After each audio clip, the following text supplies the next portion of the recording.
Hello, and welcome to 805 Focus, where you get the latest updates on our wonderful local nonprofits. My name is Greg Gorga, your host for today, and when I'm not sitting in this chair, I am the Executive Director of the Santa Barbara Maritime Museum.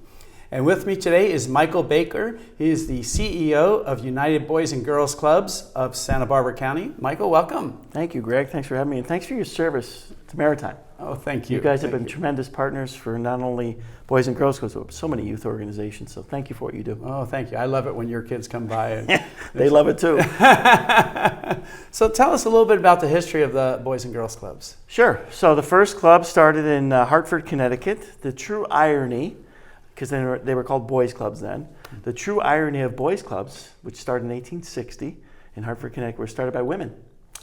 These two sisters and their aunt, the Goodwin sisters, invited these boys into their home for tea and cookies, because what was a big issue then was child labor was a huge issue.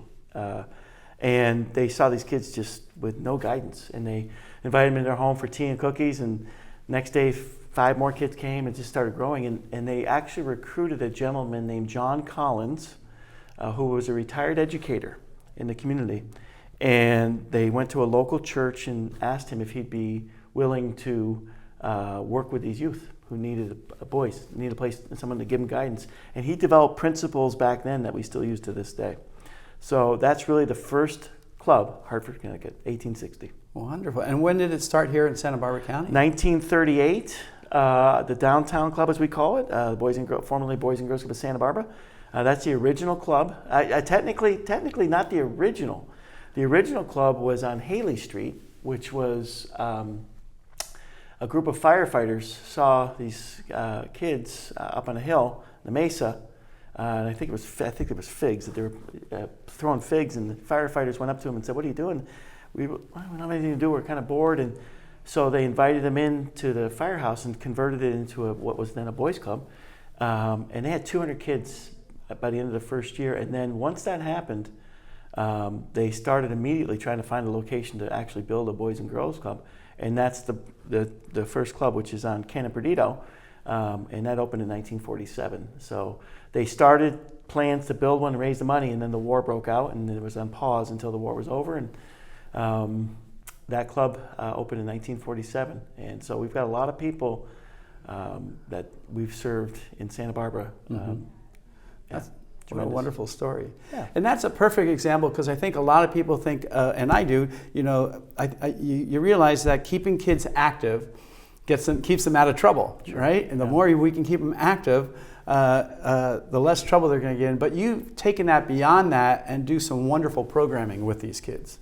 Well, thank you for pointing that out. Yeah, I'm blessed in that we have wonderful staff at all of our clubs, and we really, the adage I always say, we're from Carpinteria to Lompoc and everywhere in between, because we have a club in Lompoc, Buellton, Solvang, Camp Whittier, which is our almost 100-acre camp, and then Goleta, and 2 clubs in Santa Barbara, and our Carpinteria club.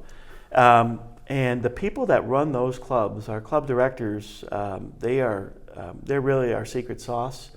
They've got to be the jack of all trades, and especially now, Greg, and I know you can appreciate this being in the nonprofit world, going through COVID and coming out of COVID, the biggest challenge we have right now is staffing and getting people to work with the youth that we work with, and we're having the hardest time getting folks, but we're making good progress. But those club directors are so critical, because they set the tone, and they're responsible for everything that happens in that building. And the right club director makes all the difference in the world.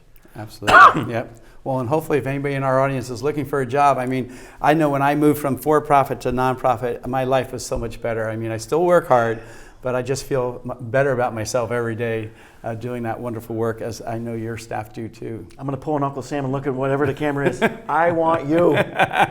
We need you. Come work for the Boys and Girls Clubs. And do you have different programming in different locations? Are the needs different in the different clubs? Yeah, we have core programming that we do in all of our clubs: the homework assistance, arts and crafts, of course, game room activity, technology, physical fitness, sports recreational programs. We do all those at all of the clubs.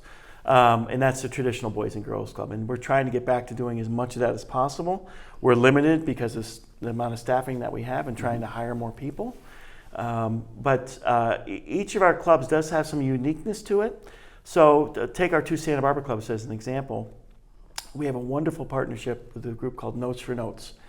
And in both of those locations, we have a full-on music studio where our members are given free music lessons. We give them the space. They work with our youth and teach them, how to play a musical instrument from basically knowing nothing to really learning and mixing their own music, recording their own music. That happens at our west side and our downtown club. We don't have that at other locations. But if you were to go to our Goleta club, one of the beautiful things about our Goleta club is we have this wonderful and it's magnificent field right next to the club. It's a big, beautiful field in partnership with the city of Goleta. They renovated, fixed it up. It's beautiful, and we use it for a lot of our sporting activities. And having clubs from all of our clubs come there on Saturdays when we were operating on Saturdays, and having athletic programs. We run a lot of them there. Beautiful location there as well. And our other clubs, Carpinteria. It's so close to the beach, and it's carp. Lompoc. The beautiful thing about Lompoc that is really unique is the City of Arts and Flowers.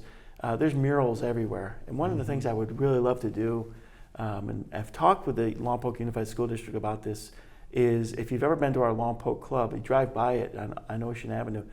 It's a huge building facing ocean, and it's perfect for a mural. Perfect. It's just perfect for a mural. So I would love to see the Lompoc Unified School District work on, maybe with their seniors as a project, to paint something. That would be beautiful. Great opportunity there. Beautiful canvas. And then the other thing that's unique with our Buellton and Solvang sites, they're on school campuses. So that's probably, not probably, that's the future of Boys and Girls. It makes all the sense in the world. As everybody can appreciate, the cost of building here is very expensive. But things that already exist are schools.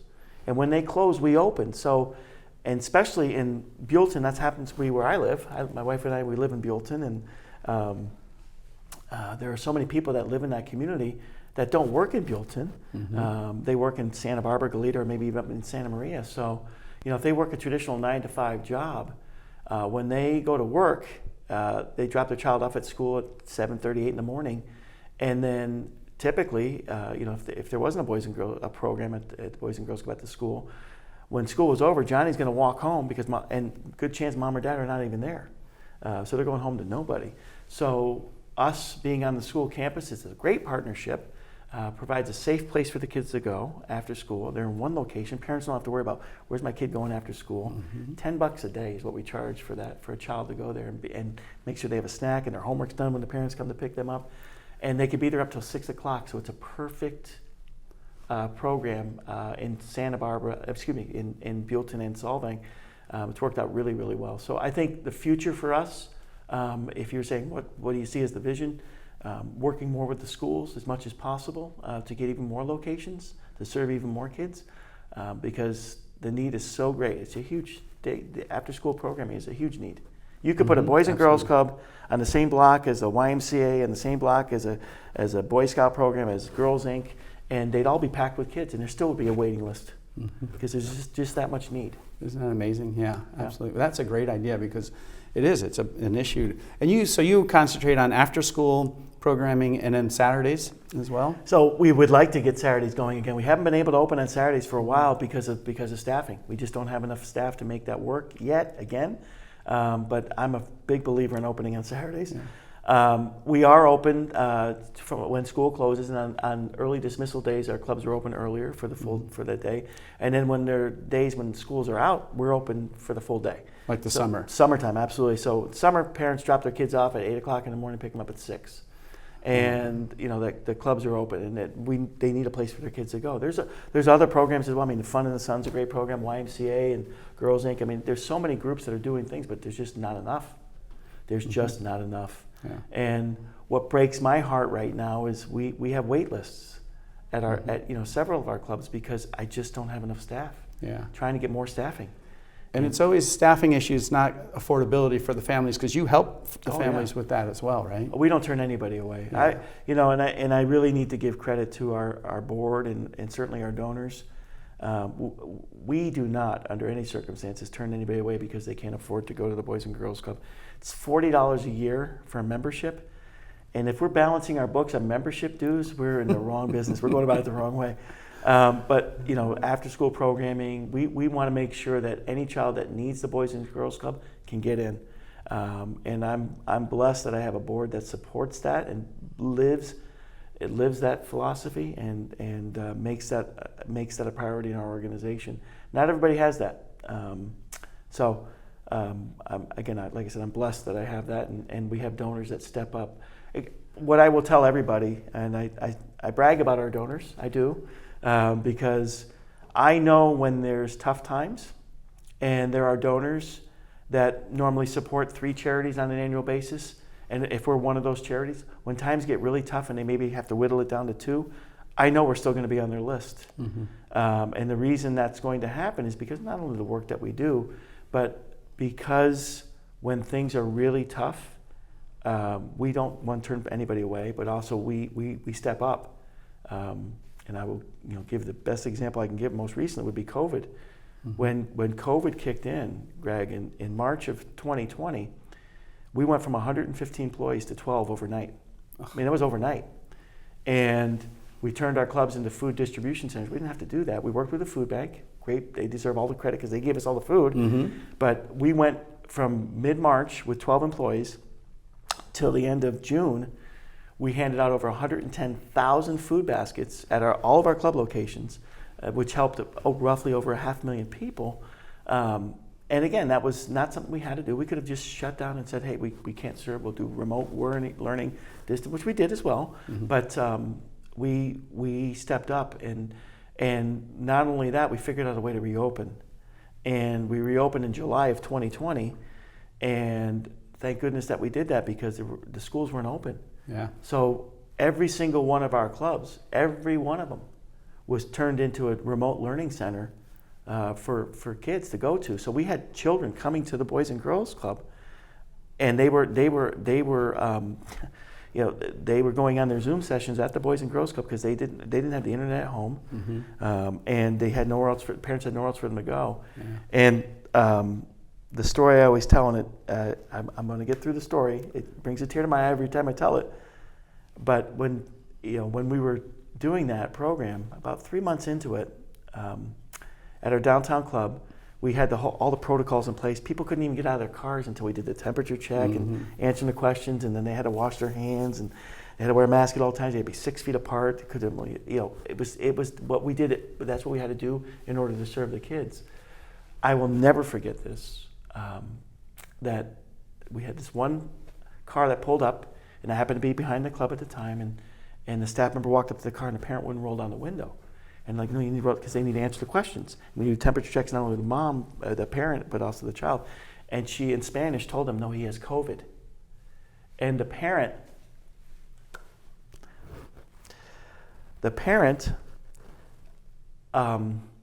said in Spanish to our staff member, I just need to be able to park here so he can get the Wi-Fi so he can attend his classes. Wow. Yeah. That's how much you mean to the families. Absolutely. Yeah. When you see that, I mean, that's yeah. Like, I mean, how can you not love it? Absolutely. And I don't think people realize that, these kids, they get if they're not in the school, they're not getting a lunch for a lot of these families. So the fact that you were able to provide that during those first months of COVID, and then getting them, because their education went downhill with Zoom, is so difficult. I know, mm-hmm. And my staff had trouble for 20 minutes just showing kids whales and yeah. dolphins, and they weren't paying attention to that. I can't imagine what the teachers had to go through. So getting them to go through the summer program and helping them is just amazing. Yeah. Thank you for bringing that up. And one of the things that I wear as a badge of honor is, and I say this all the time, I grew up incredibly poor. I'm not ashamed of that, and everything I've been through in my life has, helped me. And I look at the work I do now differently because of the circumstances that I was raised in. And I was one of those kids that had the card that got me free breakfast and lunch at schools because we didn't have food. And it's always been a huge priority to me in all of our facilities and clubs. And so thankful that we provide dinner every night at our clubs. And the first thing that went through my mind, quite honestly, Greg, when we had to shut down was, okay, like you said, what are these kids going to eat? We need to figure this out because, and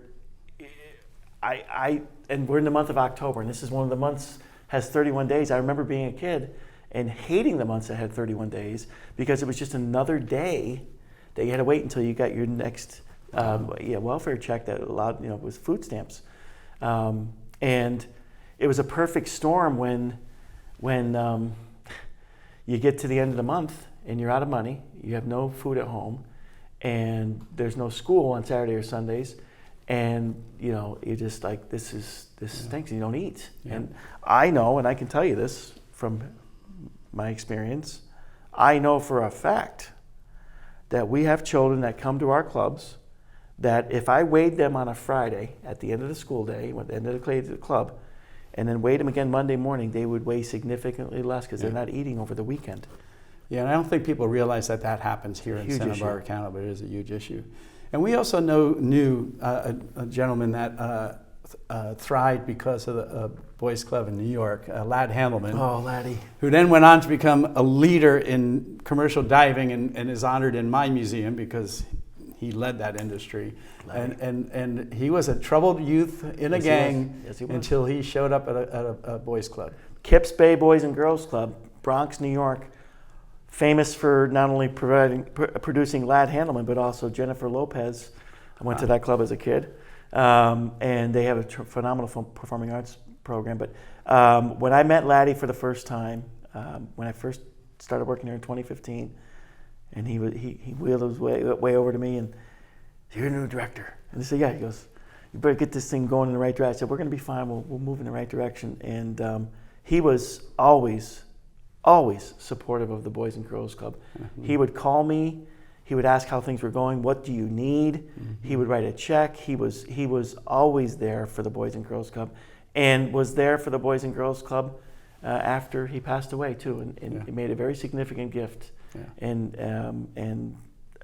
never forgot where he came from. Yeah, that's right. And the lessons. And again, that's the beauty of our organization, is that I reap the benefits of the work that was done to Lad Handelman when he was a youth in the Bronx, New York, because of the Boys and Girls Club, then the Boys Club in the Bronx, New York. He comes here and supports our local club. Yeah.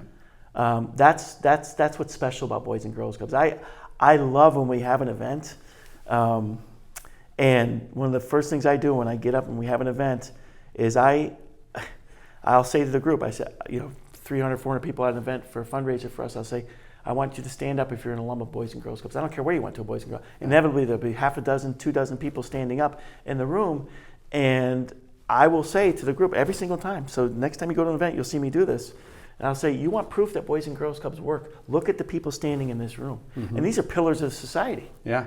I mean, the Tom Parkers of the world, Angel Martinez. I mean, these are people that grew up in the clubs, and these clubs made a huge difference in their lives, and they come back to support it. Yeah. There's no better selling point than that. There just isn't. So we just have a minute left. So I'm sure you have volunteers. You can utilize volunteers. Absolutely. And you need financial support. Always. So how can people volunteer or support you financially? Sure. Or both? Sure. So first of all, volunteering, we do the background check on everybody. So you can go to our website at www.unitedbg.org. It's UNITED, B as in boy, G as in girl.org, and click on volunteer opportunities. But there's always ways to get support our events, our big events, that we have coming up. You can always check the calendar of events, and of course, year end. A lot of folks have been extremely fortunate in Santa Barbara, and year end, I'm always love going to the mailbox, PO box, and seeing those colored envelopes. They're coming, oh, they're exciting. What's in this? And inevitably, it's always new donors and folks that's stepping up. So we appreciate your support. Yeah, November, December are our favorite months. Love December. Love it. Absolutely. Love it. Well, Michael, thank you for being here, and also thank you for all the great work that you and your staff do and with our youth in here in Santa Barbara County. Thank you very much. Thank you, and thank you again for what you do.